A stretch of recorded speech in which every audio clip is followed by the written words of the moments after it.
Bien, bonsoir à toutes et bonsoir à tous.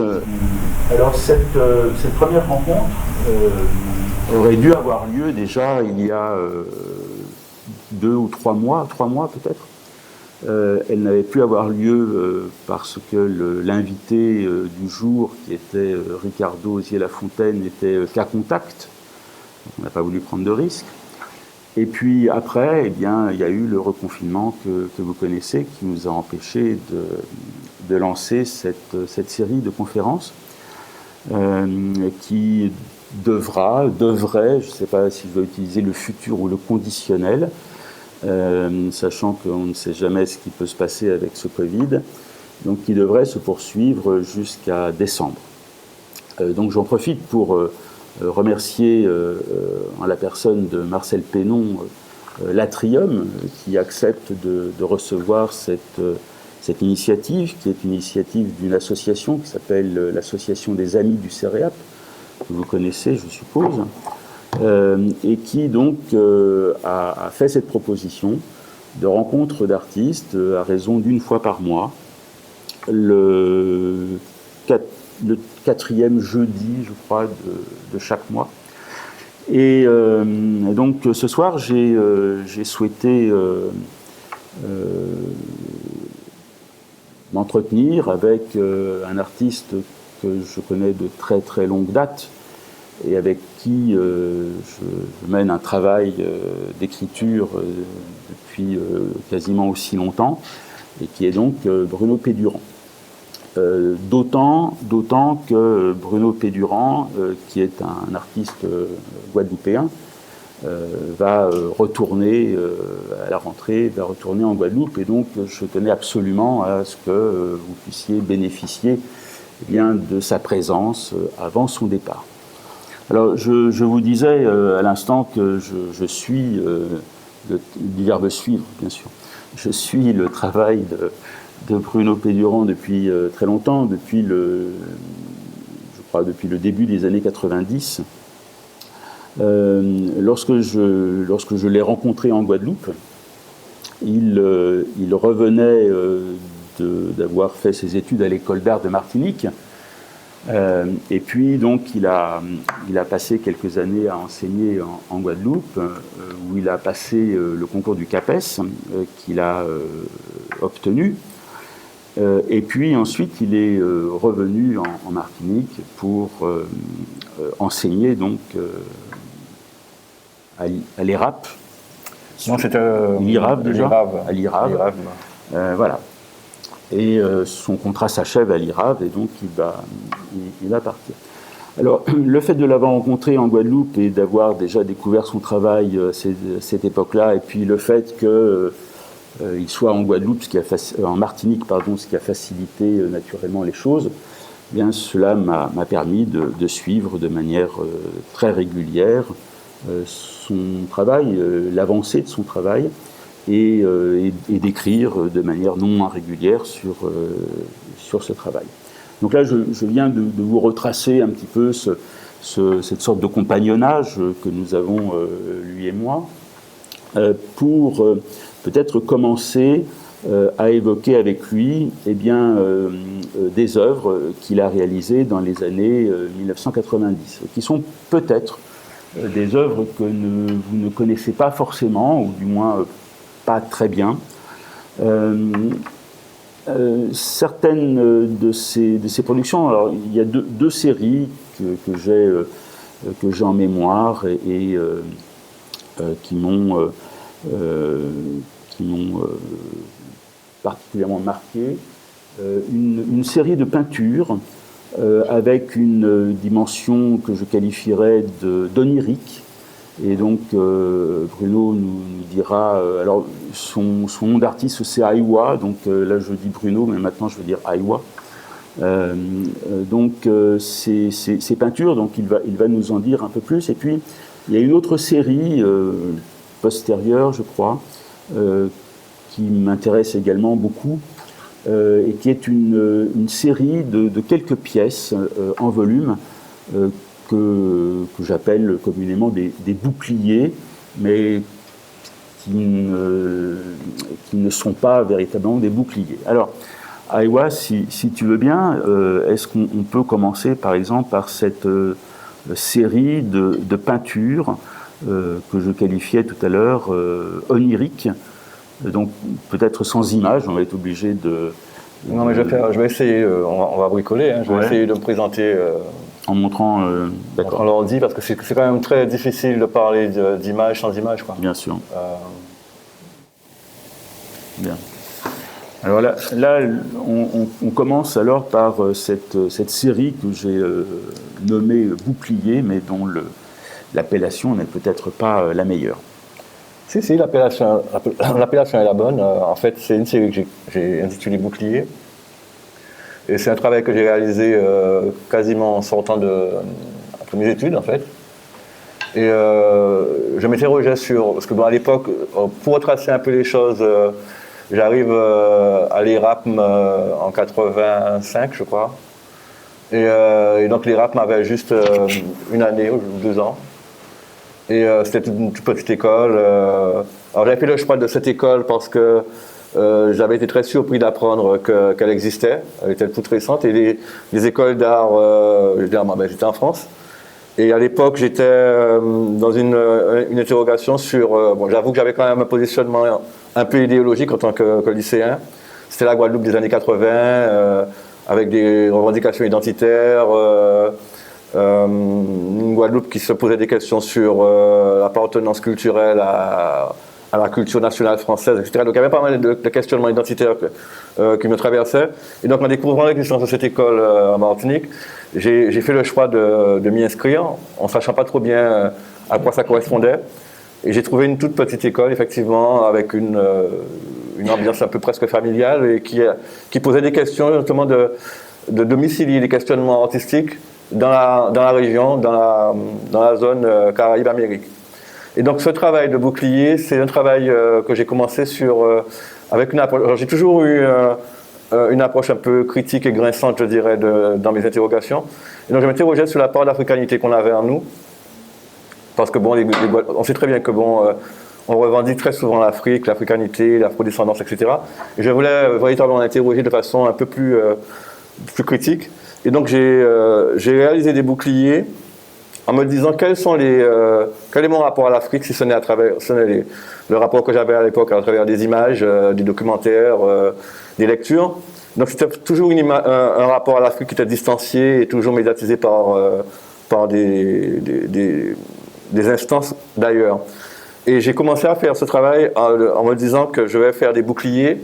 Premièrement, c'était dans l'idée de fabriquer un peu des objets de protection, dans l'idée de créer comme ça des objets culturels de défense et de protection, et en même temps dans l'idée de questionner un rapport à l'Afrique qui est un rapport exotique à l'Afrique. Cette pièce-là, cette série-là a été montrée dans une exposition organisée par Simone Jamy, une série d'expositions. Et c'était très intéressant parce que c'était des expositions avec des artistes de la Caraïbe et quelques artistes africains, mais surtout des artistes de la diaspora caribéenne. Et en arrivant dans mon travail, des journalistes m'ont demandé quelle était mon ethnie en voyant les boucliers, parce qu'ils étaient convaincus que c'était un travail de revendication d'une appartenance culturelle. Et moi, bon, pour ceux qui me connaissent, ils savent que je suis un peu taquin. Donc je leur ai dit que j'étais de l'ethnie de la Guadeloupe, en fait. Ils ne comprenaient pas ce que ça voulait dire. Et je leur disais écoutez, qu'en fait, mon rapport à l'Afrique est aussi médiatisé que le leur, quelque part. Alors ça les choquait, parce que pour eux, tout noir qui se respecte devrait avoir l'Afrique chevillée au corps et traverser avec l'Afrique de façon, je dirais, incarnée. Et je disais non, vous savez, nous on pense à l'Afrique, on a des désirs d'Afrique, mais à part ceux qui sont allés ou ceux qui ont vécu, nos rapports à l'Afrique sont très souvent des rapports fantasmés. Donc cette histoire de bouclier, donc c'était une première approche pour interroger justement notre identité de façon non, je dirais, fantasmée ou non, romancée. Je pense qu'on est très souvent dans une approche romancée de nos identités. Et bon, par exemple, je dis souvent à mes amis, pourquoi tous nos ascendants sont des héros? Et pourquoi parmi nos ascendants, il n'y aurait pas des lâches, des pleutres, des gens qui ont juste défendu leur peau, qui ont des fois, comment je peux dire ça, accepté les règles du jeu parce qu'il fallait survivre, enfin bref. Donc ce travail de bouclier, c'était un premier travail d'interrogation sur l'Afrique et l'appartenance à l'Afrique. Voilà. Très bien. Et donc, tu as commencé par nous présenter ce bouclier parce que ce sont les œuvres que tu as réalisées tout de suite en sortant donc, de l'ERAP. Et alors, les peintures oniriques, elles sont donc postérieures, c'est ça? Donc, les peintures oniriques arrivent très peu de temps après. Et donc les peintures oniriques, en fait, je me suis toujours situé. En fait, ma réflexion était, la question de l'artiste n'était pas une question pour moi qui allait être soit dans nos régions.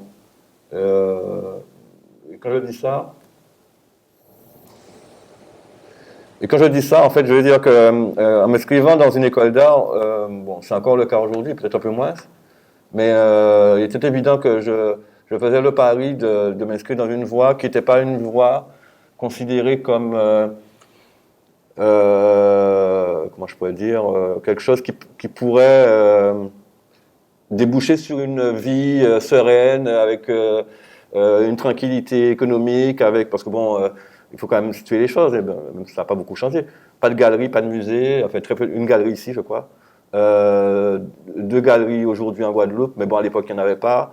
Pas de musée, pas de centre d'art, pas de marché d'art, pas de revue spécialisée, pas de journalistes spécialisés, très peu. Non, il n'y en avait pas. Il y avait juste Gérard César qui s'intéressait à l'art un peu, mais qui était de façon très personnelle. Donc faire le choix de devenir artiste, c'était quelque chose qui était un pari risqué. Et donc, moi, je me suis toujours positionné comme quelqu'un qui... j'avais pas envie d'aller forcément l'enseignement comme une finalité, mais je savais qu'il y avait cette possibilité-là. Mais c'était surtout que l'activité artistique était pour moi une activité qu'il fallait à tout prix mener, parce qu'elle était salutaire pour moi. À mon avis, c'était quelque chose qui relevait presque d'une urgence existentielle. Parce que je me rendais compte que je n'étais pas à l'aise avec ma culture, et je n'étais pas à l'aise avec ce que je recevais comme élément de culture d'ailleurs. Et quand j'ai commencé ce travail de peinture onirique, en fait, j'ai toujours été très intéressé par la littérature de la Caraïbe, des Amériques, le réalisme merveilleux, la littérature haïtienne, un peu. Et donc, je disais que je me situais entre le philosophe, parce que j'étais à un moment, pendant mes études au lycée, intéressé par la philosophie. Et donc je disais que je me situais entre le philosophe et le sage africain. C'est-à-dire quelqu'un qui positionne la réflexion comme étant le moteur de toute action avant d'être dans une logique, je dirais, économique ou alimentaire. Et donc cette série, c'est une série qui... on a une peinture comme celle-là qui s'appartenait à une série qui s'appelait Bogolan. Et donc c'était le début d'un travail, je commençais déjà à m'approprier à travers l'infographie des images. Donc c'était un scan d'un bogolan que j'avais reçu d'un ami qui revenait d'Afrique, que j'avais scanné, et que j'incorporais sous forme d'image dans des peintures qui renvoyaient à des questionnements sur la vie, la mort, des questionnements de ce type-là. Oui, je me souviens des œuvres de cette série qui s'intitule Chaman, si mes souvenirs sont bons. Oui. Donc il y a là encore, c'est peut-être une interprétation, mais il y avait, me semble-t-il, une sorte de mixte entre le conte créole et puis donc une relation, une sorte de spiritualité peut-être. Mais en fait, pendant mes études à Martinique, à l'école d'art, le propos le débat qui se déroulait dans cette école, c'était un débat autour de, comme je le disais en préambule, autour de l'identité caribéenne dans les arts visuels. Et donc, nous avons à ce titre été invités à la première biennale de la Havane, qui reste une biennale qui se revendique être une biennale du Sud, une biennale du tiers-monde, une biennale politique, une biennale qui qui se positionne dans une logique entre centre et périphérie. Parce qu'il y avait aussi ce débat sur la question des centres et des périphéries. Bon. Et donc à l'école d'art, il y avait des profs, donc, j'en vois certains ici, notamment dans Libertin, qui avaient fait leurs études à Paris et qui étaient revenus en Martinique avec la ferme intention, bon, si je me trompe, ils me diront, avec la ferme intention de revisiter leurs apprentissages à l'aune de leur spécificité, de leur réalité culturelle. Je me rappelle que Bertin nous disait tout le temps, nous faisait souvent un petit exercice qui consistait à dire citez-moi quelques fruits exotiques pour vous, et on disait ananas, fruits de la passion, etc. Et c'était un super prétexte pour commencer la discussion sur c'est quoi l'exotisme en fait. Parce que bon, l'ananas c'est exotique pour les gens de la métropole et pas pour les gens d'ici. Et donc il y avait un débat véritablement sur l'identité caribéenne, et je travaillais pendant une bonne période sur ce que j'appelle des pots découpés. Alors j'ai pas d'image, mais c'était un travail que je faisais à l'école. Et c'était des personnages, c'était des peintures qui étaient découpées en fait, et qui reprenaient des formes de personnages inspirés des contes. Donc il y avait Compé Lapin, etc. Et donc c'était déjà le début de travail sur la volonté d'inscrire un propos dans un imaginaire créole. Mais j'ai toujours eu quand même les contes créoles, j'ai jamais revendiqué les contes créoles en tant que tels. Bon, après, je pourrais expliquer un peu pourquoi. Mais il y avait déjà une volonté de questionner un imaginaire créole. Le créole, on reviendra aussi sur ça, peut-être. Enfin, c'est toujours un peu assez ribogolant. Peut-être que tu peux rappeler, pour ceux qui ne savent pas, ce qu'est le bogolan. Ah oui, alors le bogolan, c'est un tissu imprimé, le tissu imprimé africain à partir de teinture végétale. Et donc très souvent, bon, c'est pas très souvent, elles sont généralement dans les coloris dans les bruns, ocre brun. Et donc c'est très souvent des petites bandes de tissu imprimés qui sont reliées pour faire des morceaux plus grands. On fait des pagnes. Donc je pense que bon, il y a beaucoup de très souvent, on trouve des bogolans comme objet décoratif dans des intérieurs. Je ne sais pas si je peux décrire plus avant, mais je pense que vous en avez déjà vu tous, plus ou moins, je pense. Alors, à moins que tu aies encore une image ou deux à nous montrer de cette série, sinon je vais passer à une autre question. Non, c'est bon. Alors, tu as évoqué à l'instant donc l'infographie, c'est-à-dire que déjà assez tôt dans ton parcours artistique, tu as eu recours à l'infographie. Et donc, cela m'amène à cette autre question concernant une technique que tu as mise en place. Je dois te reconnaître qu'avant de découvrir ton travail, je n'avais jamais rencontré ce type de pratique. Donc, une technique qui consiste à réaliser ce qu'on appelle des transferts. Donc, ce transfert d'images, transfert de texte, etc. Alors, est-ce que tu pourrais précisément, donc, alors déjà situer dans le temps cette série que tu as entreprise de transfert, et puis peut-être sans trop dévoiler non plus la technique, mais dire quelques mots sur le procédé, et puis les raisons pour lesquelles tu as alors développé pendant des années, et encore aujourd'hui, ce recours et cette utilisation du transfert. Alors, je ne sais pas si je peux m'autoriser à lire un peu. On est libre. Je vais expliquer, mais en fait, il y a un propos autour de cette technique, en fait. Alors, je dis donc, la technique du transfert pourrait être comparée à une forme d'impression rudimentaire et bon marché.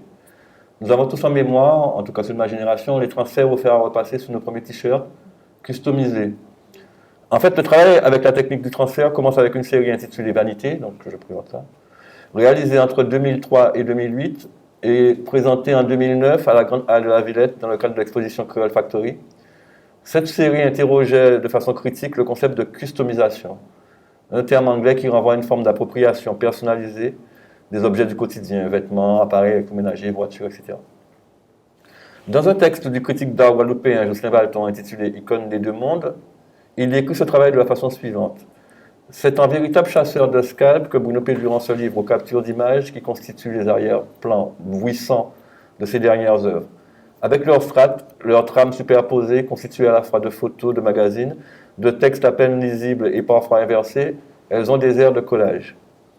Comme un bruit de fond ininterrompu sur lequel intervient l'artiste, ces arrière-plans voient se télescoper les photos glamour de mannequins, les objets omniprésents de l'univers des grandes marques et les produits de la mode devenus l'expression d'une conception du beau populaire. Icône conçue pour alimenter des désirs de chien de Pavlov dans une société consumériste, icône arrachée à des pages glacées par Bruno Pédurand qui leur fait la peau, par-dessus ces pelures d'images profanes affleurent celles de notre monde. Faisant éruption avec une incongruité voulue, ces images de l'autre monde nous projettent également dans l'univers du sacré des religions et des rituels afro-caribéens. Elles sont parfois autoréférencées et renvoient alors aux créations antérieures, telles qu'un groupe d'œuvres comportant un bestiaire, les abeilles présentes dans Shaman, une toile de 98, les chiens et les serpents évoquant la Genèse, ainsi que la couleuvre arc-en-ciel dans les vévés vaudous des lois d'Ambala. Saint-Patrick chassant les serpents d'Irlande, et Aïda Wedo, l'Immaculée Conception. Dans les rituels ayant cours en Haïti ou à Cuba, les esclaves cachaient leurs dieux interdits derrière des saints catholiques, adressant avec ferveur une prière à la Vierge Marie, Mère de Dieu. C'est Erzulie, la prostituée, à la beauté sensuelle, symbolisée par un bébé en forme de cœur, qu'ils adoraient. Culture du détour, pour reprendre un mot de l'écrivain Édouard Glissant, quand on n'est pas le plus fort. Donc c'est donc à la suite de ma rencontre avec la Santeria à Cuba, où j'ai été très impressionné par l'intelligence quasi organique de cette religion, qui plutôt que de subir et de contester la culture et la religion du maître, l'a au contraire investi en l'intégrant, un peu comme le processus d'anthropophagie culturelle revendiqué à une certaine époque au Brésil. Pour revenir donc à la technique du transfert, qui est avant tout un procédé qui me permet de m'approprier des images venant d'ailleurs et qui me donne un pouvoir de manipulation du contenu initial et de ce fait d'en changer le sens. Dans cette petite fabrique d'images créolisées, les enjeux esthétiques sont dans l'intentionnalité. C'est dans un texte de présentation de mon travail, je disais que je m'inspirais très souvent de ce proverbe africain qui dit que quand les histoires de chasse seront racontées par les lions, nous aurons alors une toute autre vision des chasseurs. Cette métaphore indique un positionnement plutôt politique qui consiste à refuser les assignations identitaires et revendiquer le droit d'être les vrais auteurs de notre lecture du monde. Alors j'espère que j'ai été assez clair. Enfin, l'idée c'est que nous recevons, nous sommes, le constat que j'avais fait, c'est que nous étions, constat que je fais, parce que tout le monde peut le faire, c'est que pendant très longtemps nous avons été récipiendaires d'images, de création artistique, et encore plus aujourd'hui avec les chaînes satellitaires, le flot d'images, je sais pas, mais on a un maximum d'informations, d'images, etc. que nous recevons. Et je me disais que nous étions pas auteurs de ces images, et qu'il me fallait trouver un moyen de se les approprier, de faire de ces images et de toutes ces informations qui nous viennent les nôtres en fait. Mmh. Donc c'est une technique, comme je le dis dans mes propos, qui partit du principe de customisation. Et l'idée aussi c'est, bon, il y a un artiste qui dans mon travail n'est pas visiblement présent, mais dans la réflexion m'intéresse, c'est quand même Andy Warhol dans l'idée de la fabrique. Mmh. Bon, je parle de fabrique de petites images créolisées plutôt. C'est l'idée que l'artiste puisse être aussi, quelque part, un entrepreneur. C'est-à-dire qu'il mène une entreprise, dans l'idée de mener une entreprise. Mmh. Alors, dans cette série, dans une autre série de transferts, tu as aussi utilisé les images de personnes décédées prises dans la page nécrologique de France Antilles, et tu as développé toute une série en associant à la fois ces portraits, voici un exemple, ces portraits de femmes, ces portraits d'hommes, auxquels tu adjoins, tu ajoutes, tu associes un autre monde, un autre univers qui est le monde de l'image, de magazines, et pas n'importe quel magazine, parce qu'il y en a un qui fonctionne bien mieux que les autres, et qui te permet précisément de faire ces transferts. Alors, quel est le propos dans le fait d'associer des photographies de défunts à un univers que je pourrais qualifier rapidement d'univers consumériste, par exemple? Alors, cette série s'appelle Vanité. En fait, bon, le terme des vanités, c'est quand même quelque chose que j'apprécie. Alors, je fais des allers-retours quand même avec l'histoire de l'art occidental. Je m'inscris dans une volonté de lecture de l'histoire de l'art occidental. Je ne suis pas dupe du fait que nous soyons dans un espace culturel occidental. Donc, l'histoire de l'art occidental me permet d'avoir des accroches en termes de questionnement sur le monde et de les mettre en regard avec des questionnements propres à mon lieu. Donc les vanités, bon, tout le monde sait, enfin, je pense que le terme vanité dans l'art renvoie à un type d'œuvre qui questionne le temps qui passe, la mort. Bon, il y a d'ailleurs un super ouvrage qui s'appelle Vanité. J'oublie l'auteur de cet ouvrage, c'est une dame, ça me reviendra. Cette question de la mort, bon, après, ça traverse beaucoup de cultures, hein, la question le terme des vanités. Ça renvoie, c'est Memento Mori. Oui, Memento Mori. Memento Mori. C'est la question du fait que nous soyons des mortels et que tout n'est que vanité finalement. Et mettre en balance des images de défunts avec des images de magazines, et pour le coup c'était des images de Marie-Claire, qui est un magazine plutôt léger. C'était quelque part créer une espèce de choc sur la question de la résonance d'une image, en fait. Parce que les images de la rubrique nécrologique, je travaille toujours dessus. Bon, c'est un travail qui est assez qui est particulier, bon, je reviens là-dessus. Ce sont des images qui pour moi, sont en pleine de ressources, parce que premièrement, les gens qui sont présentés ne sont plus, donc ils relèvent de quelque chose qui a été et qui n'est plus.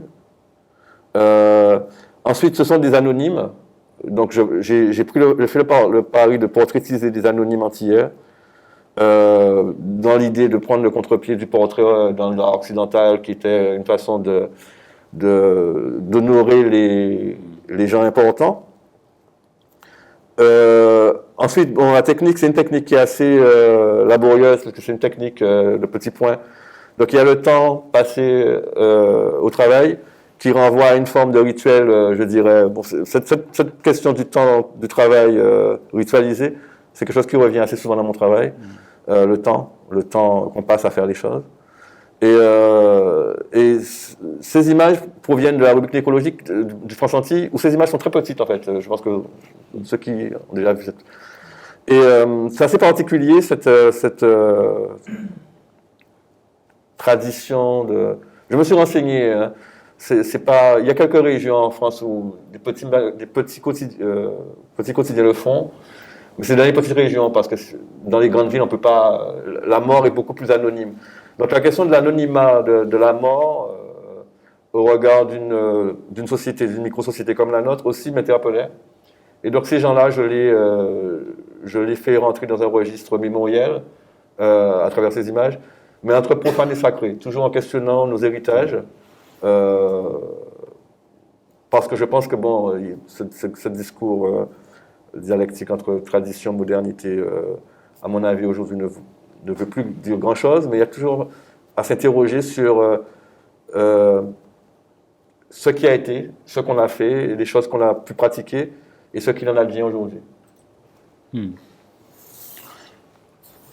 Je passe une autre question, ou tu veux montrer d'autres images? On peut passer à une autre question, mais je pense qu'après, je suis vraiment désespéré de ce monde. C'est vraiment désespérant de ne pas pouvoir montrer les images parce que... C'est sûr. Alors, la question suivante porte toujours sur un aspect technique. Donc là, on a évoqué la question du transfert, la technique du transfert. Maintenant, tu utilises aussi tu as mis en place une autre technique qui est une sorte de taille directe dans le bois.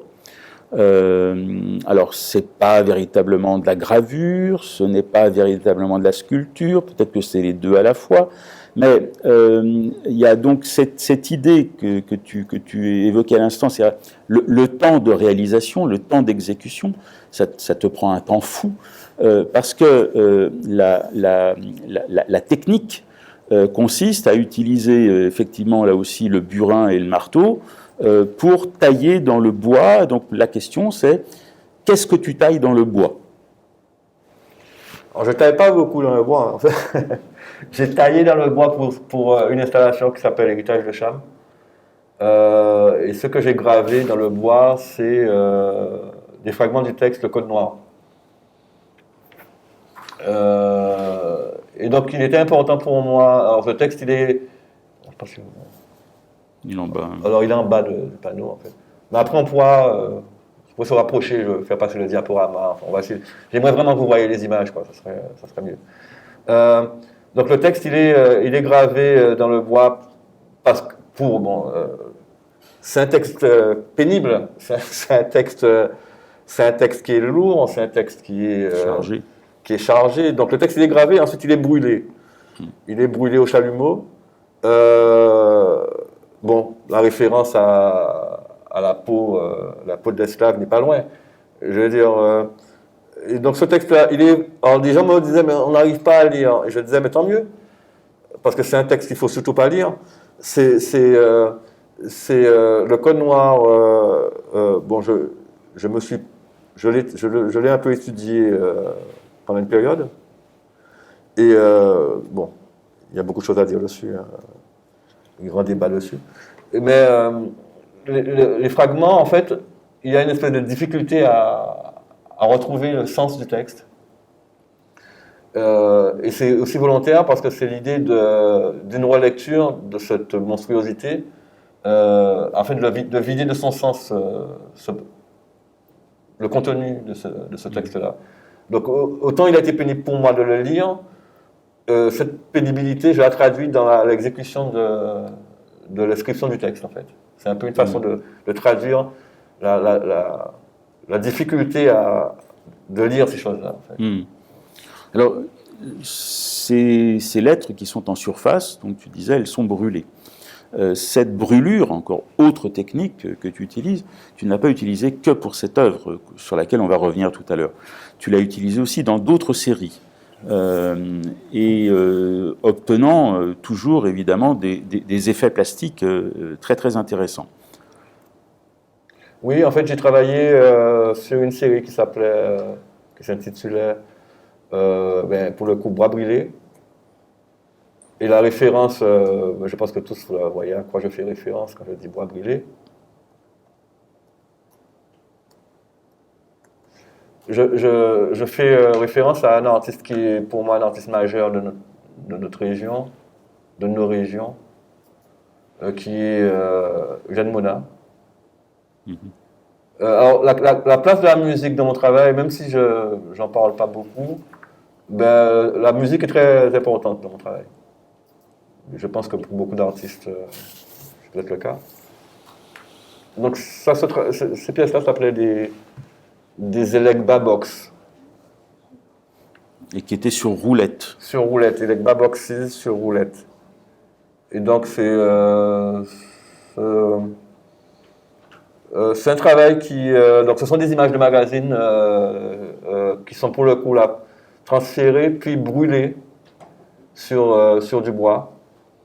Et dans des objets qui sont censés évoquer des objets de rituel. Des objets, des retables, qui évoquent des retables ou des choses comme ça. L'idée, Bois brûlé, l'idée de que ces images qui nous viennent d'ailleurs puissent s'inscrire dans l'épiderme du bois comme une brûlure, c'est aussi l'idée, encore, c'est toujours la même idée un peu, de ce qui nous vient d'ailleurs, de façon impositive et que nous devons transformer par l'alchimie de notre réalité ou de nos actes, de nos gestes, de nos pensées en quelque chose de différent. Donc après, les images, elles deviennent une matière où les couleurs changent. Donc il y a une espèce de presque une préciosité après qui s'en dégage. Et ces images qui au départ renvoyaient à des choses qui n'avaient pas forcément grand intérêt, là trouvent un autre sens en fait. Alors mon intérêt pour les images de magazine, il faut que je le dise et que je rende un peu hommage à la cousine de ma mère qui était une dame très importante dans ma vie. En fait, j'avais une grande cousine à ma mère qui habitait une petite maison dans un faubourg de Pointe-à-Pitre, petite case même.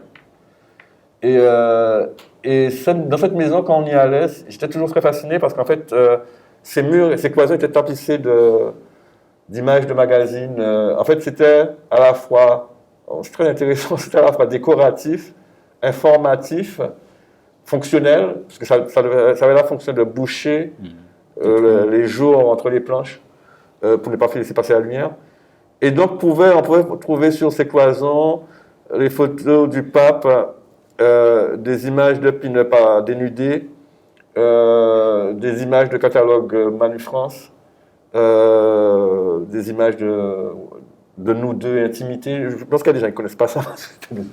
Et donc, ceux qui sont trop jeunes ne peuvent pas comprendre. Et donc, c'était une espèce de... C'était très intéressant, parce que c'était une espèce de musée pour moi, où se télescopait des réalités, mais alors complètement différentes. Et je crois que c'était la première fabrique pour moi de l'image créolisée, c'était là que ça a commencé, cette réflexion sur la fabrique de l'image créolisée. On va le montrer encore. Et je crois que cette pratique-là était aussi ici aussi, il y avait cette... c'est encore une Elegba box. Alors, je pense qu'on peut le deviner un peu à travers mon propos, mais Haïti a été aussi quelque chose. Haïti est pour moi très importante dans mon travail, à plusieurs titres.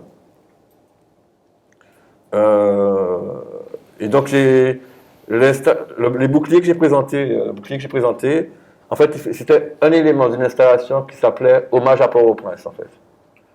Et que j'ai présenté dans l'expo Auto Journey avec Simone Jamy. Et donc, Hommage à Port-au-Prince, c'était une façon déjà de positionner mon propos d'artiste dans une zone géographique, culturelle, et avec une revendication aussi un peu politique. Bon, Haïti, c'est la première république noire, et on sait ce que ça lui a valu, ce que ça lui vaut encore aujourd'hui, d'avoir franchi le pas de s'affranchir du dictat de la colonisation. Donc, dans cette pièce-là, par exemple, on voit que le milieu, il y a une croix qui a du bleu et du rouge, en fait, et qui renvoie au drapeau haïtien, exactement. Alors, ces boîtes, ces objets, donc va m'amener à la question suivante. Moi, je vois, tu l'as évoqué aussi, une relation au retable. Donc, ces panneaux qui se plient, qui se déplient et qui ont une fonction religieuse, une fonction didactique, je dirais. Et ça m'amène à évoquer une autre œuvre qui est liée, je pense aussi, à cette relation religieuse qui est donc l'héritage de Cham. C'est une installation dont tu as montré plusieurs versions dans des endroits différents. Il y a une version que l'on a vue par exemple à la Fondation Clément, il y a une autre version que l'on a pu voir sous une autre forme au Memorial Act, etc. Donc il y a là une référence, alors évidemment une référence très évidente à la peinture de la Renaissance, peinture occidentale. Donc Adam et Ève, en l'occurrence, et cette relation au religieux, comment l'expliques-tu et est-ce qu'il y a ou est-ce qu'il n'y a pas, tu vas le dire, peut-être un regard critique vis-à-vis de la religion? La réponse est dans la question. L'intérêt pour la religion. Oui, j'ai une préoccupation. En fait, tout ce qui préoccupe l'homme profondément me préoccupe. Et je crois que les humains, quel que soit là où ils se trouvent, créent des formes de religion. Et même les athées ont des fois des formes de religion ou de religiosité. Alors, le premier intérêt pour la religion, pas n'importe laquelle, la religion catholique, ben, c'est l'histoire coloniale. Je veux dire que quand j'ai travaillé sur le texte qu'il y a en bas des panneaux de l'héritage de Cham, c'est le Code noir. Qu'est-ce que dit le Code noir? Nul ne peut être dans les colonies s'il n'est pas baptisé de la religion catholique, apostolique et romaine. Je veux dire, c'est un dictat, les choses sont posées. Quand tu es là, tu dois être baptisé. Donc, je veux dire que je ne suis pas allé chercher très loin la question de la place de la religion catholique ici. Et alors je vais encore vous faire subir un petit court extrait d'un texte que j'avais pour expliquer un peu ce travail-là. Alors, ce sont des fragments du Code noir qui ont été gravés dans le bois, à la gouge, puis brûlés au chalumeau. Le texte est volontairement fragmenté, ce qui rend sa lecture plus difficile, comme pour mieux traduire l'horreur de son contenu. L'œuvre d'art, bien que n'étant pas assujettie au régime de la communication, qu'en ne délivrant pas de message, reste néanmoins un objet sémiotique, voué à l'échange et à la relation. L'installation de l'héritage de Cham m'a été inspirée par la réaction du public face à mon travail, à l'occasion de l'exposition intitulée Projet Amnésia, à l'habitation Clément, et traitant du Code noir et interrogeant le syncrétisme dans les sociétés des Antilles françaises. Les commentaires consignés dans le livre d'or étaient en majorité négatifs et qualifiaient mon propos de diabolique. Cette réaction était très souvent celle du public autochtone. Connaissant la forte emprise du discours religieux sur nos sociétés, je n'ai pas vraiment été surpris, mais j'ai mesuré à mes dépens la prégnance de l'idéologie coloniale véhiculée par le colonisé. Alors que dans son ensemble, la société française est laïque, la société antillaise reste profondément marquée par le discours religieux, affirmant cela l'acceptation et la réussite du projet du Code noir de Colbert. Je vais juste faire une parenthèse. Cette violence du discours religieux ici, je dis bien, je mesure mes mots, hein. Je l'ai encore vécu à mes dépens, mais là de façon dramatique. Dans une exposition organisée par la région Martinique, c'était en quelle année? Je ne me rappelle plus. C'était une exposition autour du sacré, et dans laquelle il y avait des artistes de la Caraïbe qui questionnaient justement la religion. Donc il y avait des œuvres haïtiennes autour du vaudou. Et au bout de 2 jours l'exposition a été censurée, purement et simplement. Les objets ont été... Non, mais je le dis, je tenais à le dire avant de quitter la Martinique. Mais ça aurait pu se passer en Guadeloupe, hein. Ne croyez pas que je le dis en faisant un truc Guadeloupe-Martinique, c'est pareil.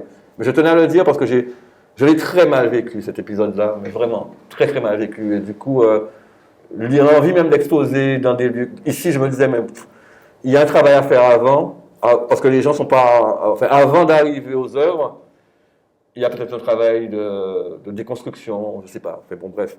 Et donc, dans cette exposition, j'avais présenté des...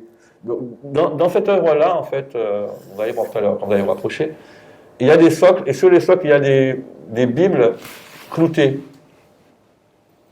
Et j'avais repris ces bibles cloutées, j'avais fait une installation, et je vais vous montrer une image.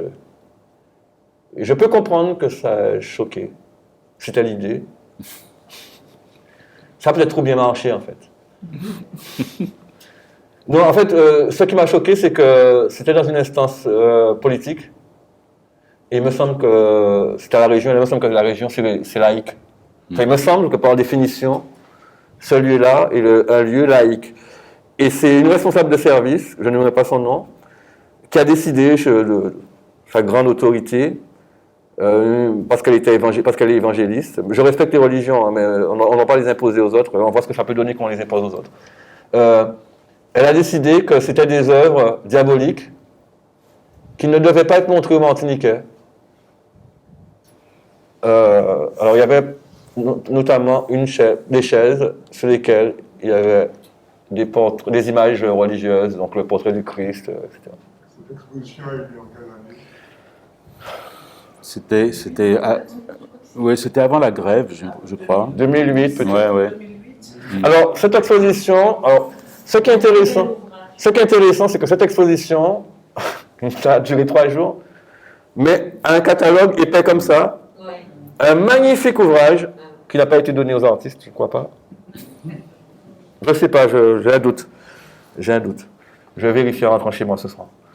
Et donc c'est intéressant de voir comment, en fait, il y a une mémoire de cet événement-là, mais l'événement lui-même a été... je pense qu'il est sorti de la mémoire de tout le monde. Hein. Enfin, il n'a pas laissé de traces, alors que c'était quelque chose c'était une exposition qui avait le mérite de poser des questions, à mon avis, importantes dans nos lieux. Et pas seulement dans nos lieux. On voit en Europe, par exemple, ce rapport à la religion, enfin la question du religieux, du fait religieux, c'est quelque chose de très important dans les rapports culturels. Et bon, quand on parle de choc de culture entre l'islam et les religions chrétiennes, on voit ce que ça donne, hein, de dire, bon, pas faire... Donc, je tenais à parler de cet épisode-là parce que ça a été très pénible pour moi, pénible et à la fois, j'avais honte pour nous. Parce que dans cette expo, il y avait des gens de la Caraïbe et je me disais, comment ils doivent nous voir à ce point aliénés, au point de censurer une exposition et de renvoyer les œuvres et avec l'assentiment des autorités politiques. Mais bon, il y avait du Valkyrie. Mais il y avait des artistes très importants. Il y avait Albert Chong, il y avait des artistes de Trinidad. Enfin, il y a des artistes très très importants dans cette exposition. Et la région a dépensé une fortune pour faire venir les œuvres. Et bon, l'idéologie d'une personne a fait, comme quoi, un battement de l'aile de papillon. Alors, j'en viens à une autre question. Cette fois-ci, c'est l'œuvre que tu as réalisée pendant comment ça s'appelle ? Une résidence, voilà, une résidence à Gorée, Dakar. Donc, si mes souvenirs sont bons, tu étais également accompagné de Hervé Beuze, je crois, qui était aussi dans cette résidence. Alors, c'est une magnifique réalisation, d'ailleurs, que j'ai eu l'occasion de présenter à plusieurs occasions, dans plusieurs occasions. Et est-ce que tu peux nous dire quelques mots sur le sens de l'œuvre, qui est un sens là aussi extrêmement chargé et qui évidemment a été réalisé en raison du lieu. Oui, alors je vais encore une fois lire un petit peu le propos qu'il y a sur cette œuvre, mais on va en parler après, c'est un peu plus libre. Donc cette résidence d'artiste à Gorée à l'initiative de la Fondation d'Aper a été marquante à plus d'un titre. C'était mon premier voyage sur la terre-mer, et pour l'afro-descendant que je suis, ce voyage était très symbolique. D'autant plus que la résidence se déroulait sur l'île de Gorée, qui, comme vous le savez tous, était l'un des principaux points de départ des navires négriers à destination de la Caraïbe et des Amériques. Et c'est donc sur cette île de Gorée que se trouve la fameuse porte du non-retour. Pour cette résidence, j'ai proposé un projet intitulé Marasabot. La sculpture que j'ai proposée pour le projet Mémoire de la Fondation, alors le projet de la Fondation c'est un projet intitulé Mémoire, la résidence. Donc l'œuvre s'intitule Marasabot. Le titre renvoie aux jumeaux du panthéon vaudou pour témoigner de la survivance du sacré africain jusque dans le Nouveau Monde. Si l'esclavage constitue indéniablement un crime contre l'humanité, il a néanmoins contribué à l'émergence de sociétés nouvelles outre-Atlantique, Le sociologue anglais d'origine jamaïcaine Paul Gilroy définit le concept d'Atlantique noir comme formation culturelle transnationale, lieu d'échange et de lien au sein duquel se construisent et se déconstruisent sans cesse les cultures noires. L'Atlantique noir prend la forme de la diaspora en tant qu'espace de mobilité, de fluidité et d'hybridité, et non pas sous l'angle classique d'une conscience communautaire et d'une mémoire de la terre des origines. C'est donc à partir de ce concept que j'ai travaillé pour réaliser le projet des Marasabots comme manifestation d'un propos en devenir, d'un projet de déterritorialisation actif, c'est terrible comme terme, pour exprimer le thème de la résidence, à savoir la mémoire. J'ai pris le parti de détourner l'objet qui, à mes yeux, symbolise le mieux la traite négrière, à savoir le bateau négrier, qui serait dans le processus d'aliénation le lieu et l'agent de la dépossession. Bon, le texte continue. Alors, la technique, c'est d'avoir réalisé donc, des silhouettes et ensuite d'avoir découpé le support. Alors, oui, en fait, je vais vous montrer quelques images, ça sera peut-être plus parlant. Prochain coup, ton mot de passe, tu le fais plus court. Ouais, franchement, c'est horrible. Non, c'est parce que l'ordinateur n'est pas branché, donc c'est à chaque fois. Alors, bon, je ne sais pas si vous allez bien voir. En fait, ce sont des coques qui ont été réalisées en résine. Alors, c'est un travail ça m'intéressait pour appeler un titre parce que pour des raisons techniques et pratiques, il fallait qu'une partie de l'œuvre soit réalisée avant mon arrivée sur place. Donc, les coques étaient faites par des charpentiers marines de Dakar. Alors, ils sont très forts. Et donc, ils ont réalisé la forme de la coque. Et après, moi, je suis arrivé et j'ai découpé des personnages alignés comme dans la cale des bateaux négriers. Donc, il y a des images qui vont être plus parlantes. Où on voit...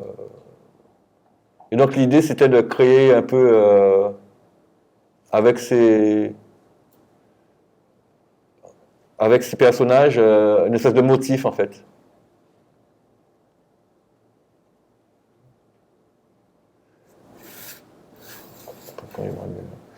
Et l'objet était éclairé de l'intérieur.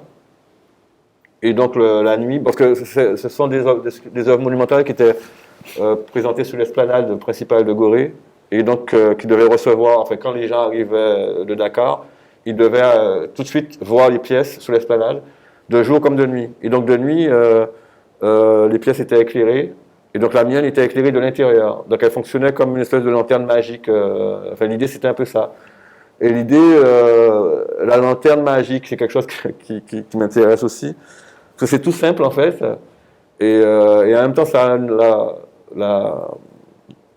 la fonction d'émerveillement. Enfin, ça a pour objectif de créer de l'émerveillement, en fait, à partir de quelque chose. Et donc, l'idée, c'était de détourner un peu l'objet bateau négrier et de transformer en objet de réenchantement, en fait, une forme de réenchantement du lieu. Il me semble qu'il y avait du son aussi, non? Et il y avait à l'intérieur du son avec des enregistrements d'interviews d'ouvriers agricoles qui passaient en boucle comme ça, comme un bruit de fond à l'intérieur des pièces. Et si mes souvenirs sont bons, c'était des ouvriers agricoles de l'habitation Clément. Oui, c'est ça? Oui. Et donc tu faisais une sorte de relation entre le passé et le présent. Je faisais une relation entre le passé et le présent. Une relation entre le passé et le présent. Mais c'est quelque chose qui m'intéresse. Bon, j'ai des projets en cours. Cette idée de questionner des gens d'aujourd'hui sur des choses qui ont à voir avec le passé. Je veux dire la question de la banane, par exemple. Ça renvoie sur les mêmes modalités à ces questions-là. Donc il y avait effectivement des interviews d'ouvriers agricoles de la Fondation Clément. Alors, je ne sais pas si la Fondation Clément était au courant. Alors, on s'achemine progressivement sur la période actuelle, contemporaine. Tu as réalisé, il n'y a pas très longtemps, une série de gravures sur métal et dont la particularité est que ces gravures sont très très grandes. Généralement, quand on réalise de la gravure sur métal, c'est un peu comme la gravure sur bois, on se limite à un petit format pour des raisons de presse, etc.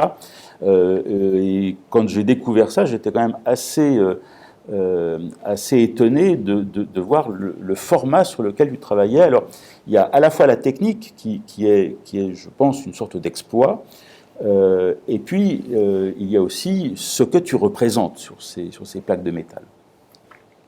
Malheureusement, je n'ai pas d'image à vous montrer. Ça me dérange pas tant que ça, parce que c'est un projet qui est en fait, bon, tu l'as vu, mais en fait c'est un projet qui est en in process, qui s'intitule Marcus Garvey Legacy. Et donc les plaques sont des plaques d'aluminium sur lesquelles je grave à l'acide, et donc elles font 1,50 m sur 1 m.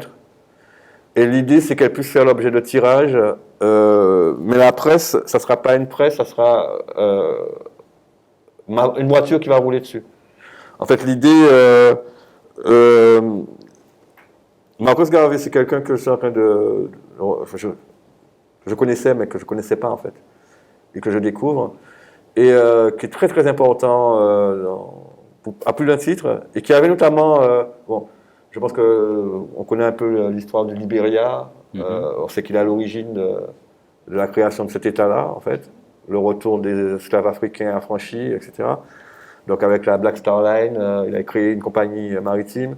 Il avait créé... c'est un chef d'entreprise. Il a créé une très grande imprimerie avec un magazine, Negro World, de Negro World. Et donc l'idée, c'est de reprendre toute l'énergie mise par Marcus Garvey dans cette volonté dans sa volonté de diffuser des idées progressistes noires à travers un projet d'installation autour de la question de l'impression et de la diffusion. Donc il y aura à la fois une partie performance, une partie... Donc les grandes plaques vont faire l'objet de vrais tirages, donc de 1,50 m sur 1 m, et en quantité qui vont, comme ça, vont être diffusées, distribuées, etc. Mais c'est un projet qui est en cours, donc je ne le dévoile pas. Tu ne dévoiles pas trop. Alors peut-être que ma question suivante est aussi une question indiscrète, puisqu'il s'agit d'un travail que tu mènes tout récemment, et qui est un travail hallucinant, avec de la fumée de bougies. Alors précisément, lorsque tout à l'heure tu évoquais le temps de l'exécution et le temps comme une sorte de rituel, là, je crois que la démonstration est magnifique, puisque, alors sans trop défleurer les choses, mais tu dessines avec un outil particulier qui fait qu'on se rend bien compte que là, la question du temps est une question incontournable. Alors, tu vas nous en dire peut-être un peu plus. Un outil particulier, très trivial en fait, je dessine avec un cure-dent. En fait, je cherche les images. Celle-là.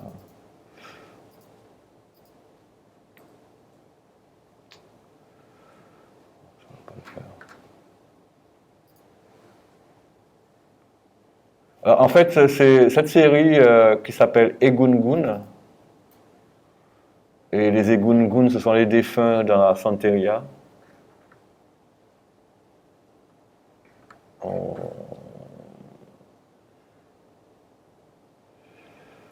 Je cherche des images.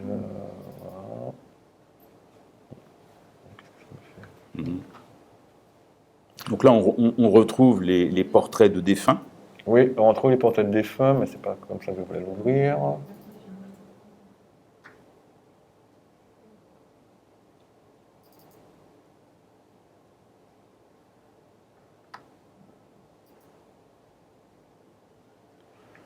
Alors vous allez voir, vous allez être épaté, parce que alors ça, c'en est un. C'est une réalisation quasi hyper réaliste. Bon, les images ne sont pas de très bonne qualité, mais dans le diaporama que je vais faire voir tout à l'heure, vous allez voir, il y a des images de... La technique, oui, en fait... alors, quand dans ton texte, dans le questionnaire, tu m'as parlé de prouesse technique, j'envisage jamais les choses sous cet angle-là, en fait. En fait, je suis très rarement impressionné ou intéressé par les faiseurs. Je veux dire, les artistes qui sont dans des prouesses techniques, pour la prouesse technique, ça m'intéresse pas trop parce que je pense que, comme disait quelqu'un, en ce moment, on pourrait s'émerveiller de la dextérité du singe à grimper aux arbres. Donc, c'est pas la dextérité, la facilité, c'est pas ça qui, c'est le temps. C'est vraiment, parce que bon, ce sont des portraits où en fait il y a une matrice toute noire et en fait progressivement, donc c'est sur du plexi blanc et avec un cure-dent, bon, petit point par petit point, je fais revenir la lumière pour créer les zones de lumière. Et donc, alors ce travail-là sera présenté, j'espère que dans une exposition en septembre à la Fondation Clément, une exposition qui s'appelle Volcan, je crois. Et donc il y aura une installation à partir de ces pièces-là. On va montrer une autre.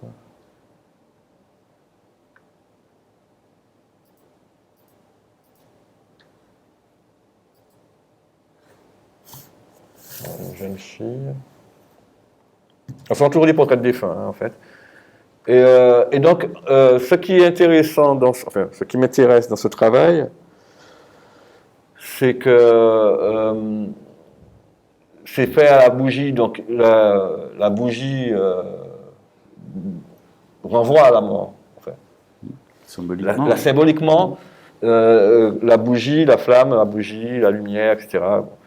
Et donc, travailler ces portraits de défunts avec l'objet bougie, c'est quelque chose d'intéressant. Et le noir de fumée, c'est ce que j'appelle, en paraphrasant un peu le propos de Chamoiseau, mais ça n'a rien à voir avec ce qu'il dit, une matière de l'absence. En fait, une matière qui traduit quelque chose qui n'est plus.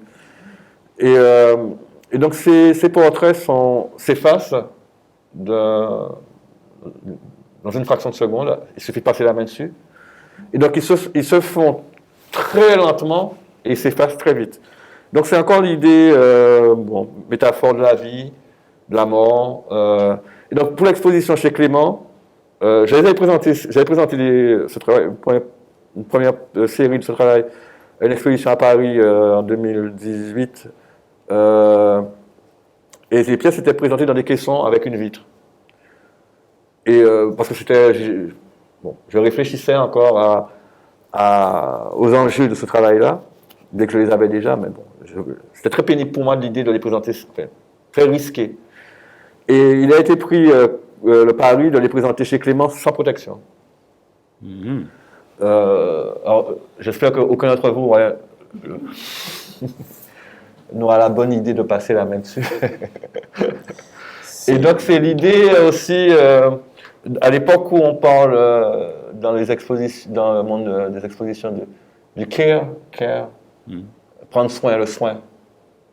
Pour le coup, la Fondation Clément va devoir prendre soin de protéger ses portraits. Alors, la commissaire est intéressée par le challenge aussi. En fait, ils vont mettre deux vigiles devant chaque œuvre, c'est ça? Non, je pense qu'ils vont juste mettre une étiquette ne pas toucher.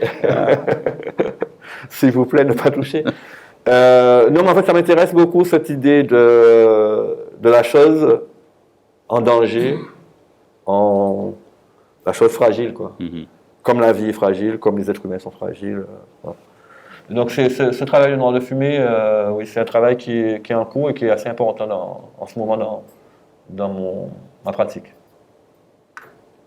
Très bien. Alors, il est évidemment impossible d'être exhaustif, et bon, c'est pas le but non plus. Donc, je vais terminer avec 2-3 questions, peut-être d'ordre un peu plus général.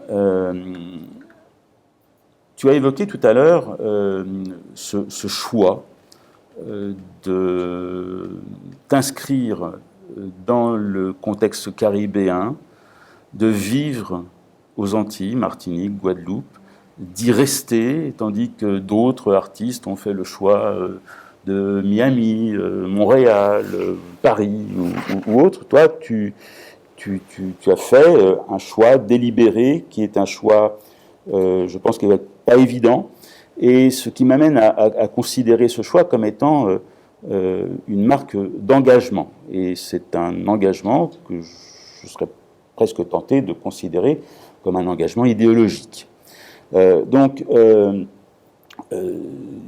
Si je dis Bruno Pédurand, artiste engagé, est-ce que ça te gêne ou est-ce que tu revendiques? Ça me gêne parce que il y a trop de gens qui se revendiquent engagés et qui ne le sont pas. Donc j'aime pas. J'aime pas l'assignation engagée. Bon, quand on est engagé, ça se voit en fait. Comme dirait Soyinka, le tigre ne crie pas sa tigritude et il bondit sur sa proie et il la dévore. Donc on n'est pas là pour s'auto-désigner. Oui, je suis engagé. Bon, je pense que dans mon propos, j'ai dit, j'ai fait le choix d'une école en Martinique. Quand j'ai commencé à exposer avec Simon Djami, la question s'est posée très rapidement. Il m'a dit, bon, ton travail m'intéresse, par contre, je ne pourrais pas venir te chercher régulièrement, ça va me coûter trop cher pour faire venir tes œuvres. Qu'est-ce que tu fais? Et à ce moment-là, j'ai eu une discussion avec lui en disant, mais je ne comprends pas ce qui se passe entre les discours et les faits.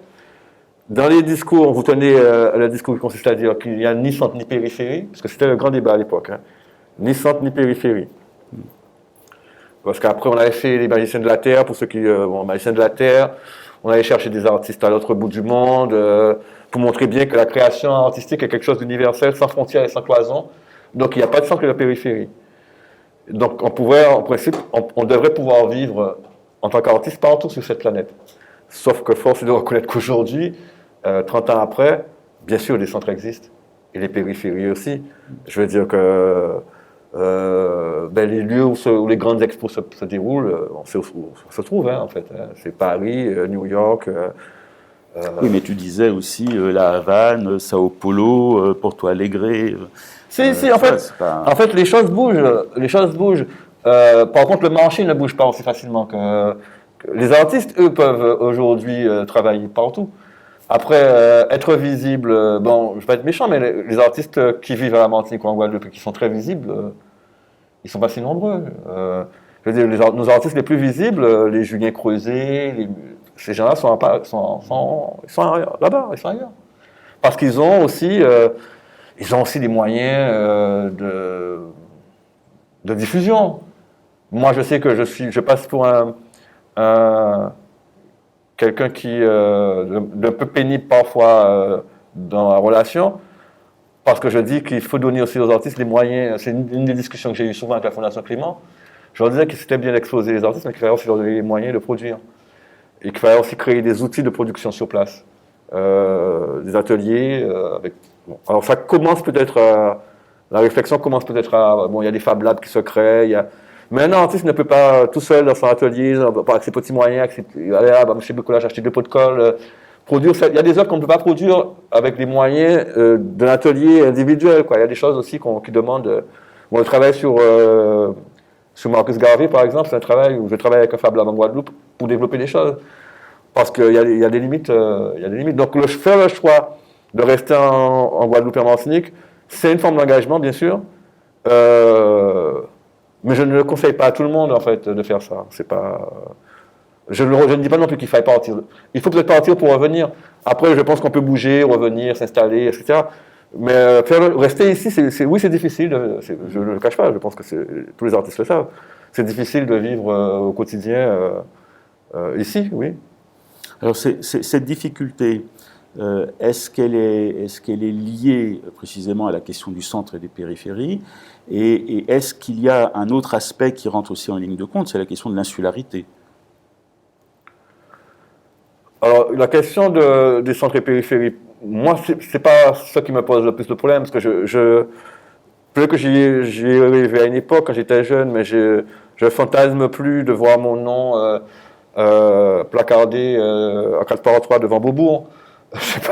Mon rêve, c'est pas d'exister à tout prix dans les grands musées, etc. Alors, je suis assez triste d'ailleurs quand je vois que certains artistes, c'est leur Graal, et je me dis, bon, tant pis. Je pense que les œuvres doivent circuler, elles doivent être vues, oui, mais après, les instances de visibilité ne légitiment pas forcément la qualité du travail. En tout cas, c'est mon point de vue. Non, la souffrance que j'ai, c'est surtout sur la place de l'artiste dans cette société-là. Bon, vous avez vu, un débat, faut pas faire de politique, mais on a bien vu dans les programmes de nos candidats la place de la culture. On sent bien que ce sont des sociétés de comptoir, d'économie de comptoir, donc les gens sont dans l'alimentaire, sont dans le service, dans la rentabilité immédiate. Et donc moi, la question de la figure, bon, on aurait pu passer des heures, hein, mais j'en discutais beaucoup avec un ami qui est parti, Bruno Soriné, Sentier, sur la question du sujet pensant dans les sociétés postcoloniales et la question de l'individuation. Un artiste, c'est un sujet individué, c'est quelqu'un qui a pris la liberté de se penser comme un sujet libre, pensant. Et dans une société comme celle-là, c'est quelque chose qui n'est pas toujours très facilement compris. Donc j'en viens à ma dernière question, qui évidemment est dans le prolongement des deux précédentes. Dans le contexte qui est le nôtre et dans le contexte dans lequel tu es, quelle est la conception que tu as de l'art et quelle est la conception que tu as du rôle de l'artiste? Je sais que la question est difficile.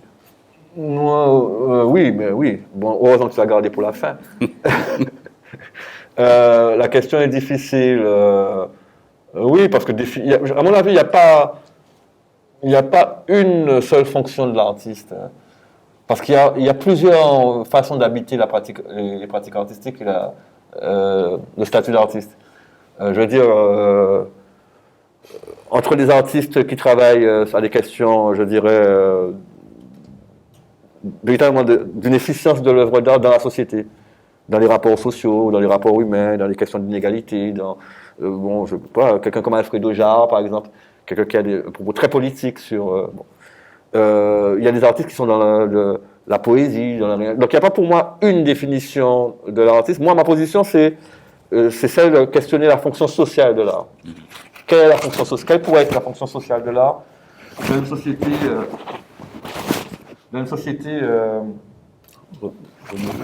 comme la nôtre.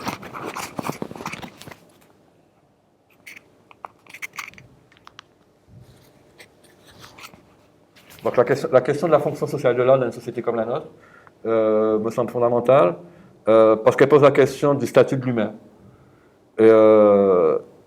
Je pense que l'art, tu me connais, je reprends très souvent la formule de Phil Liu qui dit que l'art, c'est ce qui doit rendre la vie plus intéressante que l'art. C'est-à-dire que l'art, pour moi, n'est pas le centre, c'est la vie qui est le centre. Donc, c'est pas que, quand vous voyez, je travaille beaucoup sur la mort, les gens me disent, je travaille beaucoup sur la mort, je dis, mais non, je travaille pas sur la mort, je travaille sur la vie. En fait, les gens que je présente, par exemple, m'ont dit, ah, mais c'est triste, tu présentes des morts. Je dis, mais non, mais ils sont pas morts, quand on les a photographiés, t'imagines bien, ils étaient pas morts, ils ont ça dans leur tête, ils sont pas morts. Donc, je travaille pas sur la mort, je travaille sur le souvenir, sur ce qui donne du sens à la vie. Et je pense que c'est en cela que je pense que l'artiste a une fonction dans les sociétés capitalistes ultralibérales de marchandisation, dont nous avons été les premiers à en faire l'expérience. Je pense que l'artiste a ce rôle de rappeler la place de l'humain et la dimension de l'humain. Nous ne sommes pas des objets, en fait. Alors qu'on a tendance à devenir de plus en plus objet de science, objet de commerce, voilà. Très bien, je remercie beaucoup Aïwa, vous pouvez l'applaudir pour ses réponses. On a quelques minutes si vous souhaitez à votre tour lui poser des questions. Oui, bonsoir. Je voulais te demander si, en préambule, tu as présenté le dictat de l'histoire abominable qu'il y a dans les colonies. Est-ce que dans ton parcours, tu penses avoir échappé à ça? Non, je ne crois pas. Je suis un Antillais vivant ici et subissant peut-être pas, mais je vis comme tout le monde. Donc je crois que quand je bois l'eau du robinet, je m'empoisonne à la chlordécone. Quand je me balade dans le paysage, je vois que des champs de canne, des champs de bananes. Donc j'ai bien conscience que ce sont des cultures plantationnaires. Les lieux d'exposition sont souvent dans des habitations Donc l'histoire coloniale se rappelle à moi encore là. Les revendications des jeunes autour des statues à renverser, etc., me renvoient encore à cette histoire-là. Donc je ne suis pas indemne. Non, je pense que non, je vis ce lieu-là avec son histoire.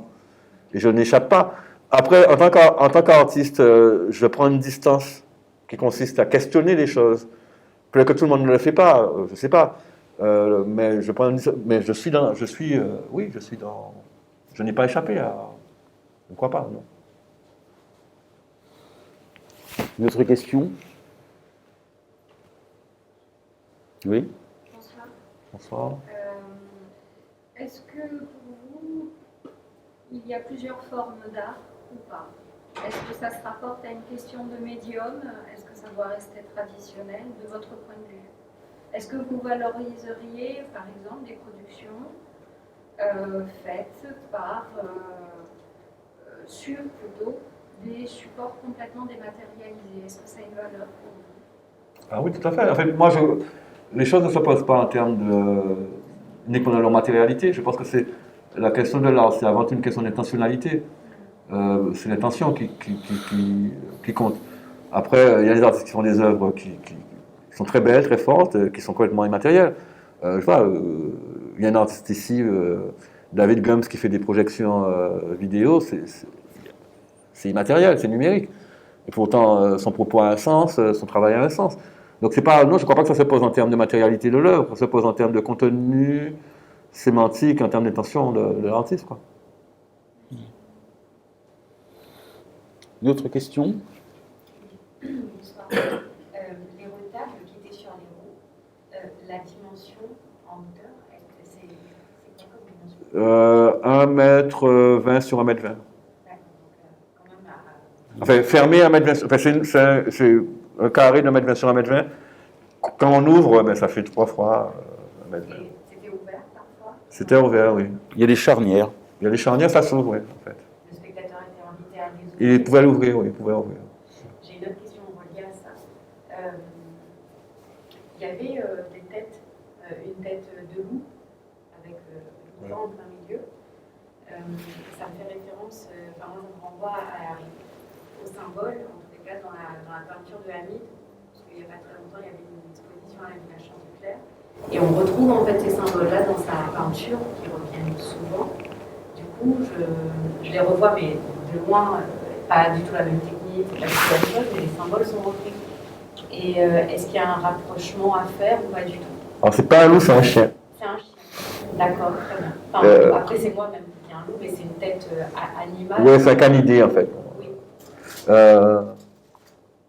Non, l'allusion à Hamid n'est pas directe. Je crois que Hamid. Ou à la mort, peut-être. Oui, et puis je pense quand même que pour les gens qui s'y intéressent, il y a dans la Caraïbe des récurrences symboliques qu'on retrouve. La question du chien, par exemple, bon, ceux qui s'intéressent, allez voir, on retrouve très souvent la présence du chien dans beaucoup de peintures dans la Caraïbe. Donc c'est quelque chose qui. Donc je pense que c'est là qu'il faut peut-être trouver un parallèle. Oui, je pense qu'il y a. Et puis Hamid est quelqu'un qui était très préoccupé par les questions métaphysiques, aussi les questions de religion. Donc je crois que nous ne sommes pas très loin sur ces questions-là. Je pense que il y a des préoccupations similaires, je pense. Oui. Une autre question?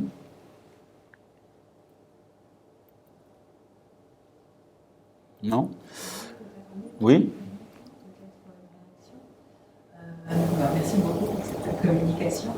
Et par rapport à tout à l'heure, le projet Amnésia que vous évoquiez, et sur les différentes réactions, le désir de censure que ça a suscité, etc., juste réagir en disant et en proclamant que on a le droit de blasphémer. Là, ce sont des questions qui doivent être vraiment, qui ont été mises au cœur du débat, en tout cas très récemment, notamment suite aux événements de Charlie Hebdo, etc., qui vraiment appuient votre démarche sur... Bon, en fait, mon intention n'était pas de blasphémer, hein, en fait. Alors, ça peut devenir ça. Ouais, ça a été perçu. Mais en fait, moi, quand je mets des clous sur une Bible, par exemple, je ne blasphème pas. j'indique la dangerosité d'un objet. C'est pas... Je veux dire que les gens... Après, je pense que les politiciens n'aiment pas trop parler avec les artistes parce que parfois ils se sentent bêtes. Et je crois que c'est pour ça qu'en fait, on ne les invite pas trop. Parce que bon, vous voyez, sur la question de cette censure à la région, par exemple, si on m'avait interrogé sur mon travail, les gens, plutôt que de voir un artiste diabolique qui attaque la Bible, il ne respecte pas la Bible, déjà en termes d'apprentissage dans la question des religions, il me semble qu'il est écrit qu'on ne doit pas faire d'idolâtrie d'objets, hein, pour ceux qui s'intéressent à ça. Hein. On ne doit pas idolâtrer. Bon, déjà, première erreur. Deuxième erreur, c'est que je ne suis pas en train de dire du mal. Je suis en train d'alerter. Je dis, vous le prenez, vous le manipulez, vous voyez bien qu'il peut vous blesser. Donc cet objet peut être dangereux. Mais j'aurais pu prendre le Coran, j'aurais pu prendre... voilà, sauf que je suis ici. Donc j'ai pris la Bible. Donc c'est pas du blasphème, c'est de la vigie. En fait, Dominique demandait un peu le rôle de l'artiste. Pour moi, l'artiste doit être une espèce de vigie. C'est-à-dire quelqu'un qui doit dire, attention, regardez bien où vous mettez les pieds avant d'y aller. Donc, après le blasphème des caricatures de Charlie Hebdo, je comprends. Dans la culture antillaise, je ne crois pas qu'il y ait tellement une approche comme ça dans la culture antillaise, de cette forme de blasphème-là. Non, c'est une question qui a vraiment été centrale. Et donc, ça peut renvoyer à ça. Ça peut renvoyer à ça. C'est un droit, en fait. On n'a pas le droit de qui a envie de s'exprimer, quelle que soit la manière dont on perçoit sa démarche. Ben, il faudrait le dire à cette dame quand vous la verrez, qu'elle n'avait pas le droit de faire ça. Non, mais elle a privé le public aussi d'une belle expo. Je veux dire, je trouve ça... je trouve que c'est prendre beaucoup sur soi de décider comme ça pour... enfin, les gens qui décident pour les autres, ça, généralement, je m'en méfie. Bien, une autre question. Pourquoi l'ordinateur n'a pas fonctionné? Pourquoi le diaporama n'a pas fonctionné? Bien, alors, oui, je remercie beaucoup Aïwa d'avoir accepté ces quelques questions et d'avoir bien voulu y répondre. Si vous êtes intéressé, 2 entretiens de Bruno Pédurand ont été publiés dans 2 volumes qui s'intitulent 40 entretiens d'artistes. Et donc dans ces 2 volumes, dans chacun, il y a un entretien que j'ai fait avec Bruno Pédurand. Et puis toujours, si vous êtes intéressé, dans ce livre, Art contemporain en Martinique, il y a un chapitre entier sur le travail de Bruno Pédurand. Donc voilà, ça vous donne un peu de lecture si vous voulez en savoir un peu plus. Oui. Oui, alors dans ton introduction, tu disais qu'il s'appelle Aïwa, et peut-être que tu vas nous dire pourquoi il s'appelle Aïwa.